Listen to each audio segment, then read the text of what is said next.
Welcome to Big Brave Business. This is a podcast built on the belief that you can create absolutely anything for yourself. Whether it's a dream job or a dream life, it's all possible for you. I'm Amanda Nelson, a virtual assistant and digital marketer, and that's Sarah Heater, podcast producer and strategic consultant.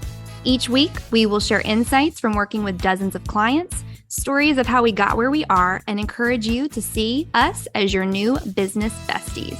So grab a cup of coffee and let's talk being brave in business. Hello, Sarah. Welcome back to Big Brave Business. How are you? Thanks, Amanda. I'm great. I'm really excited to talk about the Enneagram.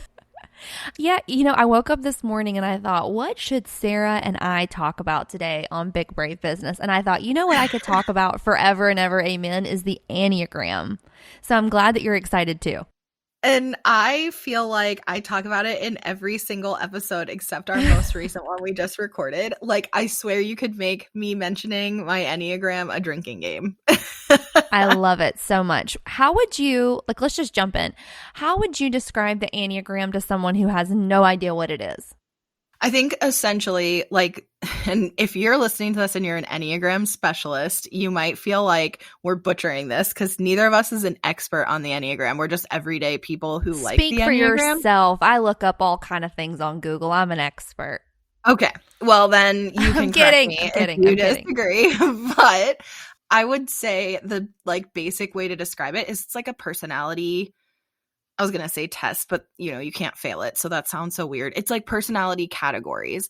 And lots of people have different opinions on, these personality assessments that categorize you and tell you things. But I think there's a lot of ways you can use it that are really effective. I think for one thing, it can help you have language to understand other people if you know their Enneagram, if they know their Enneagram. And I also think it helps you just feel seen and understood, and you can process, oh, that's why I am the way I am. That's why I operate this way. Oh, there are other people out there who operate this way as well, whose brains think like this. And also there's a lot of people out there whose brains don't think the way mine does. So I can't just expect that everybody is going to have the same experience or the same reaction to something that happens. So I just think it can help a lot with understanding yourself and also interpersonal relationships. But with the Enneagram, there's 9 different types. Well, there's 9 core types, and then there's you could lean to one side or the other if you think of it as a scale from 1 to 9, or it's more like a cycle from 1 to 9, then you can kind of lean to one side or the other of your number. Yeah. So nine quote unquote personality types, and then you have a wing that you also go to sometimes during stress or even happier times. Everybody has a dominant personality type and then a subdominant personality. I know that when I took the assessment for the first time years ago, it blew my mind because we all think that nobody else is like us until you take this assessment. And my mind was absolutely blown to know that there are people out there who are exactly the same as me. When somebody tells me that they are the same Enneagram as me, I'm immediately like, oh, we're besties. We're besties, because if you can think the way that I do, I always feel like I'm an island. And so for people to be of similar mindset and personality types, oh my gosh, not that you have to be the same as me to work with me, but I do find it incredibly interesting. And you will start to notice, I found out that my childhood best friend and my friend that I met in adulthood are both 2s, the helper personality. And it makes perfect sense because they are both incredibly loyal. They're incredibly protective of the people that are in their lives. And I am an Enneagram 6, which what do I love more than absolutely anything in the world? Loyalty. And so it makes perfect sense that I would be best friends with someone who has the personality of I'm going to be protective and I'm going to take care of the people that are around me. So I love it. I love what it has done for my personal relationships. And also it's important to understand And even in business relationships, I ask my clients, have you ever taken the Enneagram? Because it helps you understand. I will totally ask because it totally will help you understand how to relate to other people. So what is your Enneagram type, Sarah? And do you think it's 100% accurate? So my core type is 3, but I'm a 3 wing 4. And I think the wing is important because 3s are very accomplishment driven, and we like define ourselves and our value and our worth by productivity and accomplishments. And that's like spot on, except that 3's just like a standard 3, like a true 3. I don't know what the right terminology is for that, but they can be very competitive. And that is something that has never been true for me. I'm extremely competitive with myself, but not with other people. I'm like very much cheering everyone on to be the best they can be. And I'm like happy for other people when they win. I play board games to have fun, and I like don't care about winning. I just try to do the best I can do. And then like I'll never be a cutthroat board game player. And actually my 2 closest friends, when we do board game nights, they are super freaking competitive with each other. Yeah. And it's like an ongoing joke because they'll get ruthless and like knock each other out. And then one of them comes in first, one of them comes in third because they knocked each other out. And I just consistently come in second no matter what we play. So it's really, really funny because I'm just like there for a good time and they're like aggressive. But anyways, so I think where that comes in is really my wing, because 4s are really artistic and sensitive and intuitive and emotional and empathetic. And so it's like this kind of deep artisty type. So I've got this super achievement, accomplishment driven, like balanced by being super sensitive. And that is so true. Like that is spot on. What about you? You said you already said your type, but what tell us about it. So I am an Enneagram 6, which is the loyalist. And I totally agree with you. I think that the wings are like so important to the Enneagram in general, because I am a dead set 6 personality, which a 6 is extremely hardworking. They want security more than anything else. Like to feel secure is so important to me, which is filters into how I work in the sense that I don't know boundaries when it comes to work, because to me, the more money I make, the more secure I feel. The more clients I have, the more secure I feel. And so in my personality, it just gives me comfort, which is why I tell anybody that asks me if they can get me a gift, I'm like, give me something comfy. Give me some comfy pajamas, give me a comfy blanket, give me a book, give me some tea, coffee, something that's like comfort. So I also love to be at home, you know? So that personality type is spot on. We're also anxious people, and we overcompensate for being anxious by being over prepared. And we are always, I say we, I'm talking like as the whole subset of 6s in the world. But what 6s do more than anything, which is where I see myself so spot on, is that we are all the time constantly preparing for the worst so that we're not surprised when the worst happens. So like worst case scenarios are always going through my head, always. And that feeds into having anxiety and stress. But the harder that we work, the more secure that we feel, and we flourish. That's the 6 personality. But I am a 6 wing 5, which is interesting because similar to yours, 5s are very technical and very analytical minded.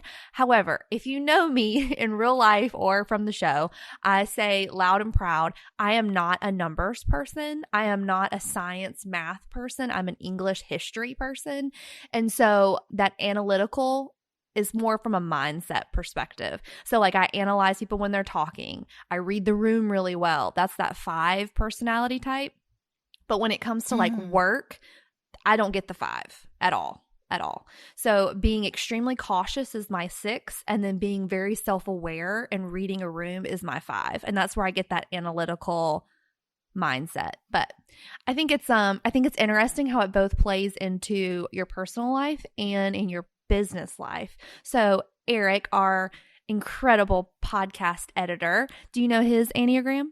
Yeah. So if you didn't know, or if you're new here, Eric is my partner, and he also works in my business with me. So one of the things that he does, he's what we call an associate editor for my company, for PodFox. And so he's one of the people who edits, and definitely he edits our podcast because I'm not going to do it. And it's awkward to listen to myself. I'm super critical, but also because he knows us. Like, I mean, it's a personal relationship, so obviously he's going to do ours. But anyway, he is an Enneagram 9. And one thing that I think is really interesting about the Enneagram is that it being on a scale of 9, 3, like increments of 3 are really significant. So 3, 6, and 9 are related types, right? So when operating in a place of stress or in a place of comfort or something like that, you're going to move along the scale. You know, when I'm in a place of really high stress, I'm going to operate more in a place of 6. And when I'm in extreme, like whatever the opposite is, like lethargy, laziness, like check out, then I'm going to slide into 9. And Eric is a 9 by default. And I think he's a 9 wing 1. And he slides to 3 in stress. So that's my type. So it's interesting because it seems like the types are not related. Like, I'm an overachiever and I'm driven by accomplishment and productivity. 9s are peacemakers, so they avoid conflict at all costs. They're very diplomatic. They want to please as many people as possible. They want utilitarian solutions. They want to like avoid conflict.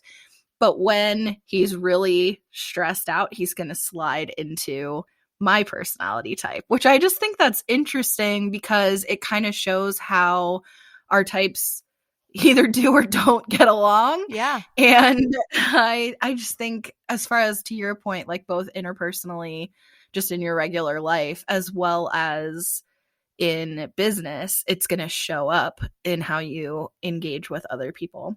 But yeah, peacemaker, that's Eric's. And then one is more like structured and perfectionist. It's funny, I'm not really sure like 1 versus 5. I don't know a lot about 5s, but it's like very much structured and like having a checklist and like following a process and sticking to the plan kind of a type. So he's got this weird blend of those two where he is a peacemaker that avoids conflict. And then also he's definitely got this like one side to him. But what about Drew? Interestingly enough, Drew is also a 9 wing 1, which is so funny. He's definitely a peacemaker personality, and in the first 2, we'll just be honest, 3 years of our relationship, it was really, really hard for me to understand his personality because I'm a 6, and 6s want that, like I said, that security. So part of having that security is having hard conversations. Like, my thing is like, let's just get into it. Let's discuss the nitty gritty so we can get it all out into the open and then we're all on the same page. And if, conflict arises, like, let's just deal with it. Where Drew is like, he'll get up and walk out of a room. And the first 2 years of our relationship, I was like, oh, he doesn't care, or he doesn't want to understand. No, it's 100% his personality type. He goes, that's his like, I got to get out of here. I got to get out of here. Cooler heads will prevail. And so when I took the Enneagram, I told him, I said, you have to take the Enneagram. And he was a 9 wing 1. And I was like, absolutely, 100% you are. And it made all the difference in our marriage. I tell people all the time, like, if you want to understand your spouse, your partner, your friends better, do the Enneagram, because it has totally and it also will give you a lot of peace, but also will give you a lot of grace towards people to understand that not everybody is like you, Amanda. I'm talking to myself because literally we'd have arguments and I would be like, oh no, you're going to talk to me. Like I would go into panic mode. Like, we're going to have this conversation now or we're not going to have it at all, And he was like, I can't. But now that we've had a lot of maturity, our relationship has grown. We both understand each other's personalities a lot better. There is that common ground where, okay, we're going to cool off because we're both upset with each other and we're not communicating because we're both upset. And then the next day he's really good about saying, okay, thank you for giving me time to think about it. Thank you for giving me time to like process. Let's discuss. And that's our middle ground, because if it was up to him, we would never talk about it. That's that peacemaker personality where he's like, any kind of like conflict he will run from. But his compromise is, I know she needs me to talk about it. And my compromise is, I know he can't talk about it right now. And that has changed. I mean, it has totally changed our marriage completely, for sure. So I highly recommend it for your relationships. And it's also, it is so eye-opening. You will think of times that you've been around your partner or your friends and you'll be like, oh my God, you're such a 2 or you're such a 9. Like we say on the podcast all the time, oh, this is such a 6 talking. And I'm like, I'm already preparing for doomsday. And I'm like, yep, that's my 6 showing up today. So it's very interesting. Do you see it a lot in your, like how it comes up in how you show up for your business? I think it shows up in business for me in that entrepreneurship is a great fit. I think one of the reasons why entrepreneurship is so fulfilling for me is because I built it, right? Like, and it's going to grow as much as I put into it. So it's literally a direct correlation of, if I put in the effort and the strategy, I'm going to see the output, right? Input and output. I guess that's a good way to think of it. And for me, being very driven by my accomplishments, I love seeing that productivity just show up. Whereas in kind of the corporate world, I could spin my wheels a lot more and feel like I poured all of this into it and then they chose to go another direction, or I poured all of this into it and then the person who was responsible for executing it butchered it, or whatever, right? Or here I have this great idea and I can show you all of the reasons why it would be great, and here's this like profitability projection and here's all the plans and like, here you go, and then they just choose not to do it, right? Or they do it, it goes great, and they get all the credit for it, right? Like it's not my company. It's not my, like, I don't get the credit for that. It's not my intellectual property anymore. And it's cool in entrepreneurship that what I'm building is mine and I did that, right? And I think also, I think one of the earliest episodes we did, these are still early episodes, but this is still early days of this podcast. But one of our first episodes, you had asked me about like a proud accomplishment or something. And I said, it sounds cheesy, but every single time I pay my bills with money I earned from a business I built, like, I think that's literally my Enneagram 3 of just being totally fulfilled and satisfied by the fact that I built this. And I also, in doing client work and the type of relationships I have with my clients, I get a lot of affirmations. Like all day long, my clients are telling me how great I am, how smart I am, how much they love me, how much they want to hug me, how much they appreciate me. And you know what?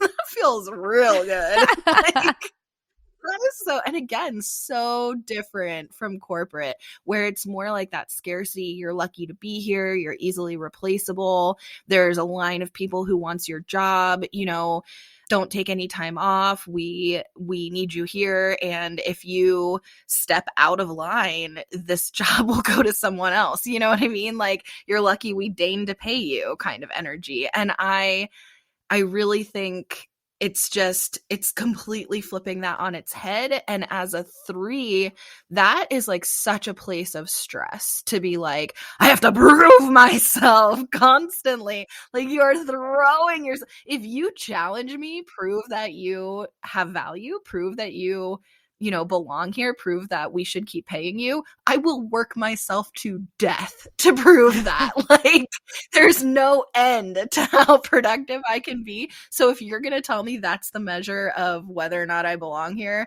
I will work my life away.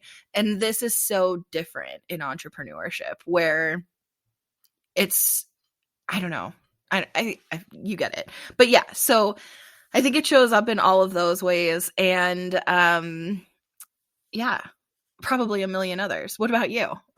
Yeah, I think to me, it gives me a lot of comfort to know that my personality really does jive with my business and like what I do as a virtual assistant, because there is so much reassurance that I get on a daily basis that's like, you're doing a good job, or thank you so much for being here, or like, thank you so much for like being an instrumental part of my business. That is just nothing but security for me. Like, you need me, you're happy that I'm working in your business. Like, that to me is just like catnip. I can't get enough of it. And I also think it also adds to, and I know this is probably the main, if I'm being honest, the main thing that I'm like, oh, that's a 6 mentality, is I am only limited to how much I want to work on how much I want to make. There is endless amounts of money in the world that I could be making. How hard do I want to work this week? How big do I want to show up? Do I want to put in overtime and make extra cash? So it's always like, it's up to me. So for me, there's that security of, I can take care of myself. That has always been my number one thing my entire life, even in childhood, was how can I make enough money to take care of myself no matter what? Again, always thinking about the worst case scenario. You know, what if Drew got hit by a bus tomorrow and I was like now a single income person again? How can I make sure that I can continue to grow and live at the same way that I'm living now, and better even? You know, it's always about working hard, showing up for myself to be completely self-reliant.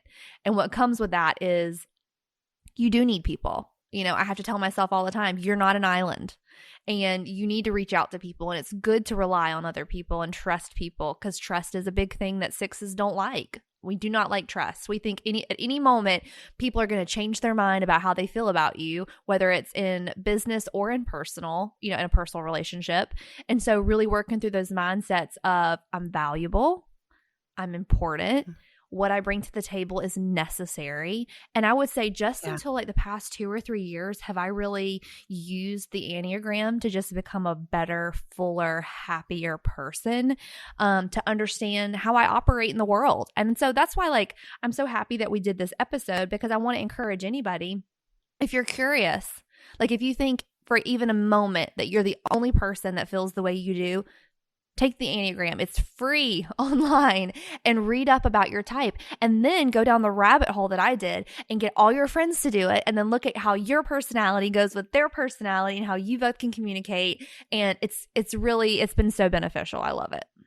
I think also it's beneficial from like a management perspective, because knowing these things about you, and especially hearing you express them with your own words, or if I spend time like reading about 6s, although you're not the only important 6 in my life, you're one of the important 6s. My mom is also a 6.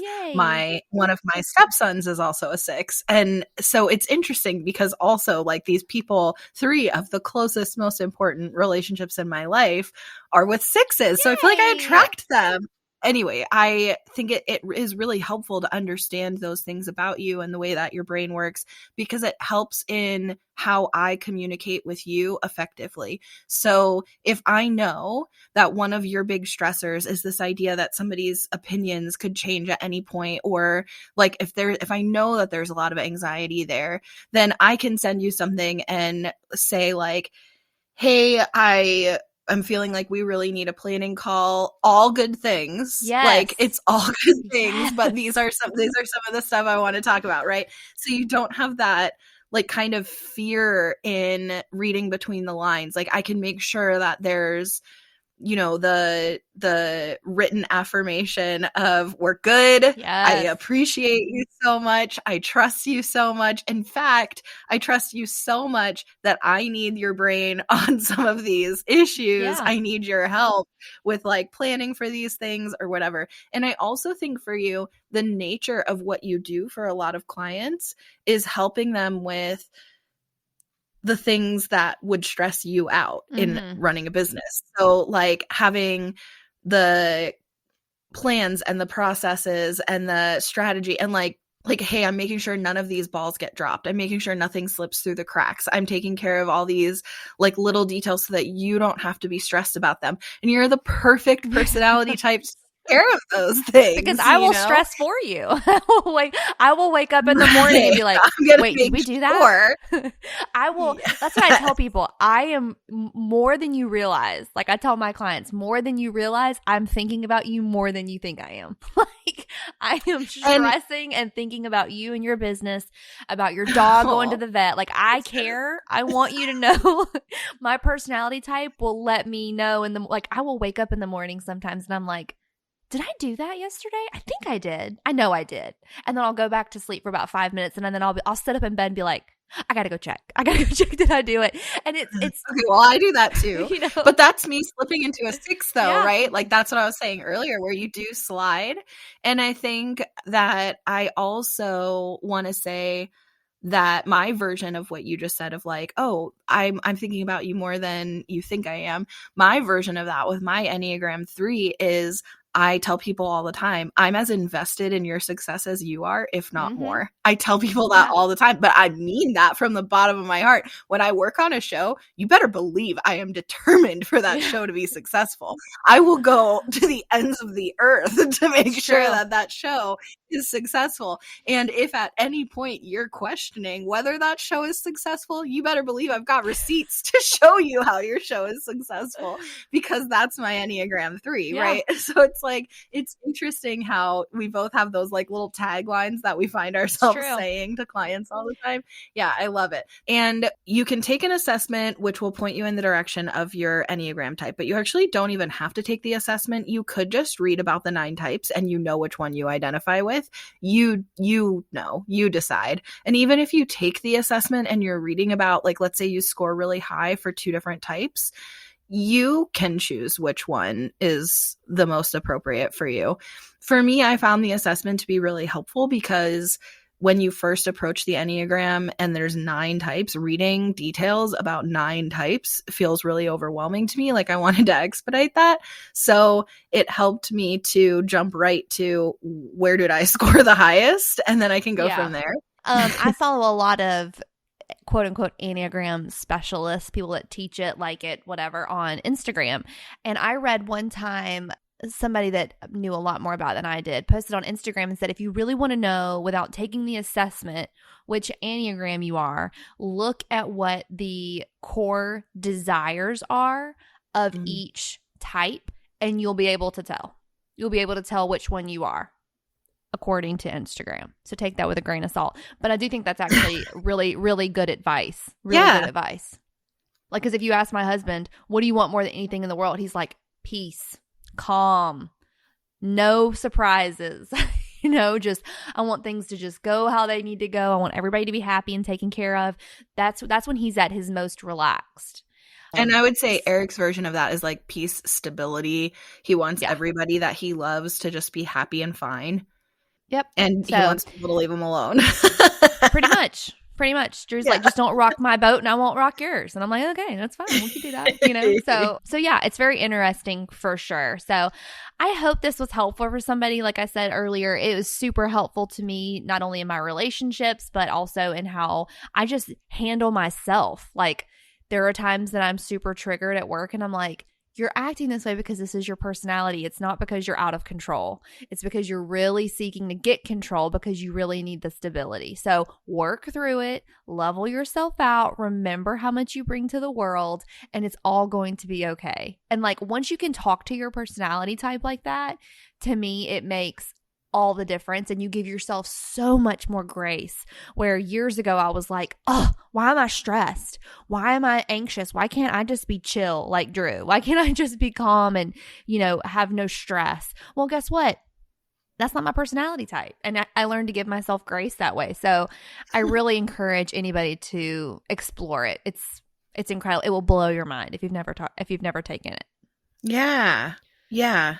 I definitely love it. I love all personality assessments, though. I think they're really fun and interesting. I love learning about myself and being self-reflective. I love learning about other people and letting that kind of influence the way that I try to interact in that relationship, which I was thinking like optimize that relationship, which is my Enneagram 3 speaking. Like, how do I make this as effective of a relationship as possible? There we go again. So Yeah, but it's funny things like that where I can notice that about myself and think like, oh yeah, that's my 3, right? And sometimes even, oh yes, there's my wing 4. Like I love being able to see that in myself and just understanding who I am and how I approach things and feeling seen and understood and sometimes called out. Sometimes that Enneagram content calls you out. It really does. It will make you, you're like, oh, okay, well, that was a little too close to home. Not to like, what's the word? Not to beleaguer the point, but have you ever done the like word, like the love languages? Have you ever done that? Yeah, of course. Yeah. Have you noticed how the love languages play into the Enneagram? Does yours? Because mine definitely does. And when I tell you what mine is, you'd be like, oh yeah, obviously. Is it words? It is 100% words of affirmation. Yeah, I would have guessed. Totally. Nothing gives me more peace, more happiness than words of affirmation. And it's so funny because I'll ask Drew, my husband, I'll ask him all the time, like, tell me something nice. Tell me something good. And he'll tell me something and I'm like, that's exactly what I need. Like, it cracks him up that is all I want. Or like when we first started dating, I'd be like, do you even really like me? And he'd be like, I'm engaged to you. So like, yeah. But to me, it was important to hear it. And for him, he's a acts of service. So he's like, he not makes him sound like an asshole when I say this, but he's like, look at all I've done for you. Why would you think I don't care? And I'm like, I don't really care about all that, actually. I just want to know, like, do you think I'm pretty and important? I feel like the love languages, and yeah, this could be a whole other can of worms. I'll keep it short. I know. I feel like love languages tends to be more based on what it is you're missing or what it is you need. Like, yeah. I think that if you look at your love languages from relationship to relationship or life stage to life stage or after experiencing some kind of trauma, like it shifts, it changes because it just is based on like, and I could, maybe the people who write love languages would be like, this is false. Write in and let us know. I feel like it's based on more like what it is you're needing in those circumstances, you know? So I think like a kid who, because love languages don't just have to be romantic, right? But I think a kid who has parents who don't show physical affection could either grow up to not correlate physical affection with love, or they are craving physical touch. Like, I need physical touch because I didn't have it. You know what I mean? I could see it going that way. I think I crave words of affirmation. I count myself as a very confident, self-confident person. But for me, I am someone who, like, you could, like, this is going to sound really tactless, but to me, the most attractive people in the world are really, really great communicators. Like, I agree. Like 100%. They're like, if I told you my Hollywood top 10, everybody always like, really, Amanda? And I'm like, listen, have y'all heard Stanley Tucci talk about Italy? Because, oh my God, I love that man. I respect and appreciate really, listen, do not laugh at me. Stanley Tucci, Seinfeld, I could get down with some Jerry all the time. He's hilarious and he's a great communicator. Like, my Hollywood top 10, you will not find Ryan Gosling, you will not find Brad Pitt. Mine are all like really, really great communicators, or they're really funny. So for me, I've always really appreciated really good communication. So when someone does something nice for me, I'm like, well, I could have done that for myself, but thanks. But you know what I can't do? I mean, I guess I could, but what I can't do is validate myself verbally, you know, on a regular basis, or have someone to like, you do, which is why I love you. Like, it's so endearing to me when people can articulate how they feel about something or someone. So anyways, I think that's why it means so much to me. Like, you know, my dad will send me like the nicest text ever. And I'm like, oh, thank you so much. And that's something else, and then we can wrap this up, that I have learned when it comes to whether it's the Enneagram, whether it's how you communicate, whether it's your personality type, your love language, whatever. When you do get what you need from a relationship, a friendship, and business, praise what you want repeated. So like the biggest learning thing that I have noticed was when someone like my dad sends me a nice text and he's like, "You're doing a great job. I'm really proud of you." I will tell him, "You have no idea how much that means to me to hear you say that or to read that you said that. Like that means more to me than you'll ever know." And guess what? I get a lot more of those texts. So like my biggest bit of advice is, and one of my life mantras is, praise what you want repeated. When a client gives me really good advice or a lot of, nice words, I'll tell them, "You have no idea how much that means to me." And I'll tell people, words of affirmation mean more to me than money. So thank you for telling me that. Praise what you want repeated. Go take your Enneagram and come tell us what personality type you are. Yeah, if you want to. I think that praise what you want repeated is such good advice. And I would piggyback off of that and say, like, people can't read your mind. So in any relationship that you're in, whether it's a client relationship, a colleague relationship, a management relationship, a friendship, a like parenting relationship, whatever, any kind of relationship, don't ever assume that the other person can read your mind, and telling them what you need from them is the only way for them to know. It's the only way. And I think especially in work and romantic relationships, telling people what you need from them is like mission critical. And don't assume that anybody knows ever. Yeah. No matter how well they know you, you have to tell them. You do. You have to tell them. And also notice how other people are loving you, because 9 times out of 10, that's how they want to be loved. And that to me is also a big piece of advice. Is my husband is like, "I've done all these nice things for you. Why would you ever question, my love for you?" And I'm like, "Because you haven't told me." But to him, it's really important that I do nice things for him. So I have to make an effort that way too. It's a very interesting, we are all complex human beings. And now to totally switch gears, Sarah, tell me your 3 things that are making you happy this week. And if you want to go back and forth, we can.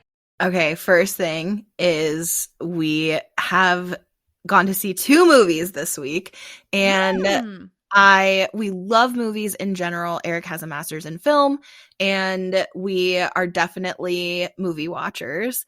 Love, love, love media of all forms, clearly, hence what I do for a living. But regardless, we got these movie passes, and you can see it's not unlimited. It's like up to 2 movies per week with these movie passes. So that's a lot of movie, or maybe it's 3. I don't know. Anyways, we've never maxed it out, but that's a lot of movies. So we got these movie passes. We really only have to see 2 movies a month to make it worth it. And we're trying to make it at least a once a week thing. And if we do that, we're like more than getting our money's worth. We're doing something we both love together, and it's like dedicated date time. So I love it. It's been really fun. We saw Cocaine Bear, and we saw... Oh my God. How was it? It looks so dumb to me, but I've heard people say it's actually pretty good. Really? It was actually pretty good. It's very graphic. The maulings are really, really violent. I was shocked when Eric first told me about it. I was like, you really want me to go see this movie?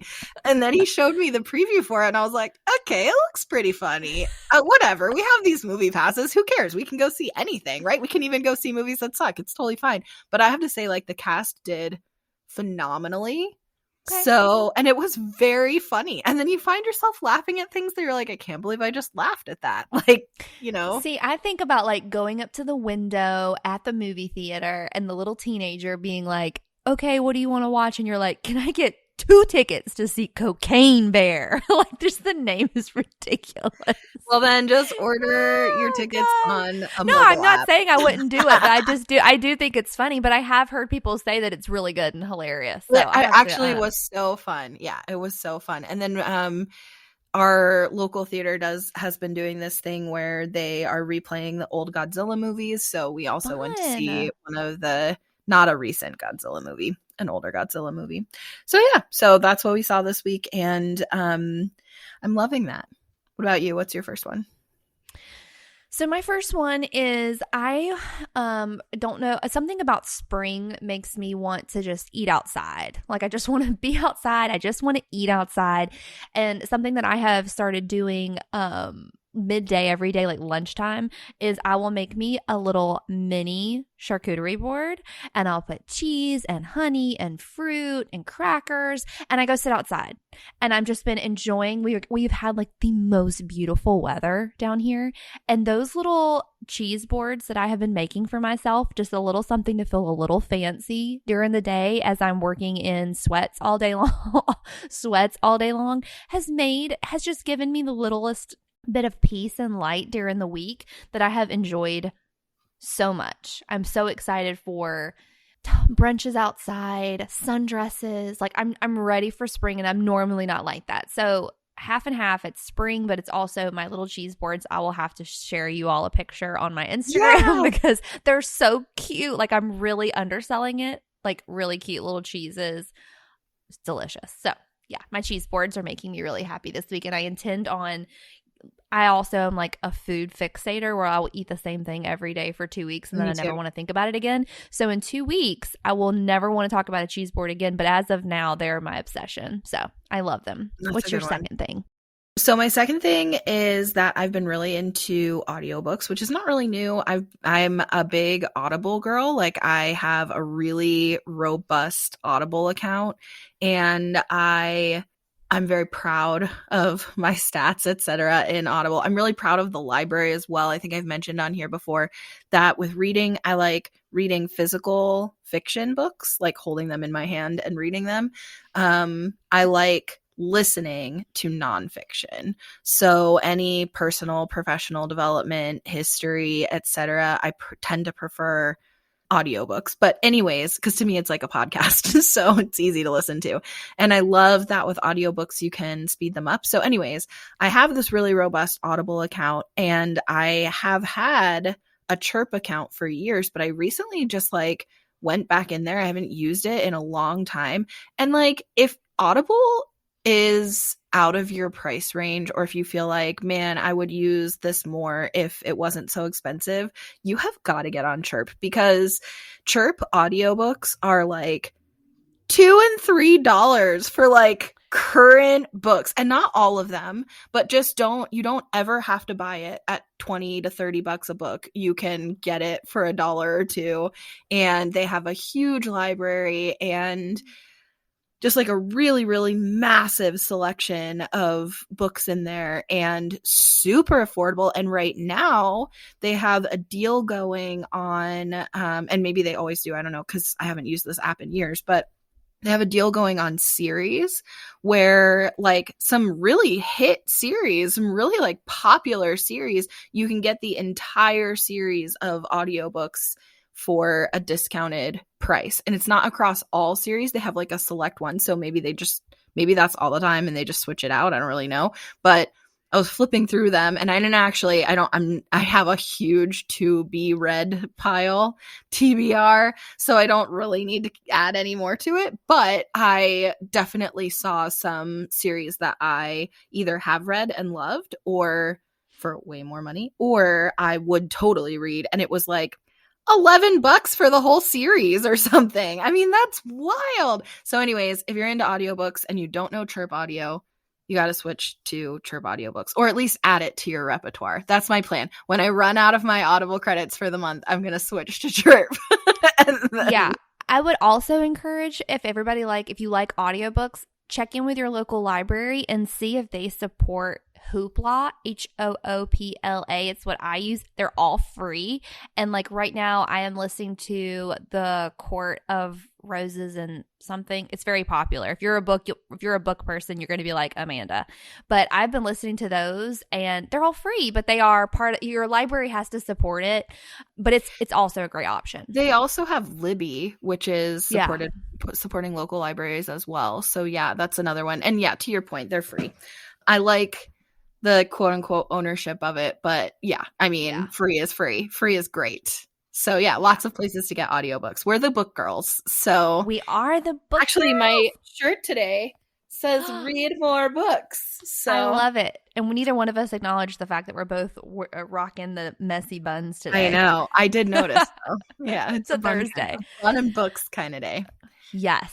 Okay, so my second thing is I watched a movie recently. If you like twist and turns and thriller and different points of view and unexpected endings, yeah, if you like all those things, you will like this. Gone Girl, I'm going to send you back to 20 years ago. Gone Girl's old. I know. I was just waiting for it. I was like, 2012? No, but this one is brand new. I stumbled on this one the other night. It's called Sharper. It just came out. It's got Julianne Moore in it. It's got a bunch of people that I didn't know, but it's called Sharper. I think you watch it on Apple Plus maybe, or maybe it's on Hulu. I can't remember, but look it up. It's called Sharper, Julianne Moore. It is twisty and turvy. I went in, did not read anything about it. I just thought that the cover looked interesting. I thought it was so good. I thought it was so interesting. Highly recommend. I would love for Eric to watch it as someone who loves film and knows film to see what he thinks about it. But I totally never saw the ending coming. And again, multiple points of view. Really, really, really well done and fun to watch. Just a fun movie to watch. Me and Drew were watching it, or Drew and I were watching it. And we were both guessing at the ending, which is to me the funnest movies to watch. Most fun movies to watch are the ones that you're like, oh, what's going to happen? What's going to happen now? So Sharper, it's really, really good. What did you watch it on? Yeah, I just looked it up. It's Apple TV. So if you have Apple Plus, you can watch it. I'm assuming that within like 2 days it'll be on Hulu. That's how it always works, it seems. If you don't have Apple TV, you need it anyway because the new season of Ted Lasso is I watched it last night. Is on. So it's coming out now. I think there's 2 episodes out so far, and it's so good. That wasn't going to be my third thing, but I think now it has to be. But yeah, then I didn't have any food this week. But okay, that's fine. So food is always in my top things that I'm enjoying. But anyway, yeah, Ted Lasso. The season, it's so good. This show is so good because it is laugh out loud funny, and then really good social commentary, emotional scenes, character development. Like, it's written beautifully. The cast is incredible, and I can't wait to see what their next projects are because this is the last season. So it's season 3, last season. If you haven't gotten on the Ted Lasso bandwagon yet, but I know you've heard people talk about it for the past couple of years, you've got to get on the bandwagon, you guys. It's so good. Yeah, I was really surprised at how much I loved it. For sure. It's really good. I think there's actually 3. We watched them last night, and I did not realize that it was only 3 episodes. And Drew is like, I will not watch a show until all the episodes are available. Oh, no. And so we were watching it, and we got to the end of the second or third one that's out now. And he looked at me and he was like, is that all there is? And I was like, I didn't know. And he was like, now I have to wait every single week. He was like so upset because we're bingers. We will wait. We will be behind the times, and then we'll just binge it. So yeah, Ted Lasso is a good one. It's a great show, and I'm sad that it's going away. I'm sad too, but like I said, I'm looking forward to see what they're gonna do, what everybody from that cast and crew is gonna do next, because they're all so talented. It's really true. Okay, well, my last thing, I just finished a book yesterday, and I mentioned it on the podcast, I think, a couple of weeks ago, maybe, but it's called How to Sell a Haunted House, and it's by Grady Hendrix. I went in completely cold to this book. It was recommended to me, and I bought it as like a gift for my birthday from like this super awesome person who gave me a gift card for my birthday, Sarah. So I got it for my birthday, and I read it, and I finished it last night, and I don't want to ruin it for anybody, but I'll just say this from a high level view is the book is about a house that needs to get sold. There's something wrong with the house that's a little off. And when I found out what the thing was that was quote unquote the scary part of it, I don't want to say what it was, I rolled so hard. I was like, I'm going to hate this book. This is so stupid, whatever. But I was like, I've paid for it. I've used my birthday gift card. I'm going to push through. And I'm so glad that I did. About halfway through, none of it was scary to me. And I was reading it late at night after I got done working, because that's like my rule is that I read for 30 minutes before I go to sleep. And I was laying in my bed reading it with my book light with the lights off. And I started to notice that I was like curling my toes. I was like drawing my knees into my chest as I was reading. And I was like, I think I'm a little scared. And by the end of it, if I told you what the thing was, you would be eye rolling too, because I was like, this is so stupid. But by the end, it was so good. It totally paid off. I thought it was so fun. I really hope that they make it into a movie. So, How to Sell a Haunted House by Grady Hendrix. So fun. Yeah, highly, highly, highly recommend. I'm going to write a review on it on Goodreads probably tomorrow. So, well, Sarah, this has been a long episode, but I think it's been a really fun one. We love the Enneagram and we love sharing what's making us happy this week. So I hope that you'll all come and talk to us about what your Enneagram type is. Sarah, where can they find us? Find us over on Instagram at Big Brave Business. Let us know what podcast episodes you like the best, because we've done a wide variety in our first, what are we at, like 20? Our first 20-ish episodes. So yeah, tell us what you like. Yeah, sounds like a plan. We'll find us at Big Brave Business, or you can follow Sarah at Sarah K. Heater, or you can follow me at Amanda Nelson Reads. So we will look forward to seeing you next week. Yeah, catch you next week.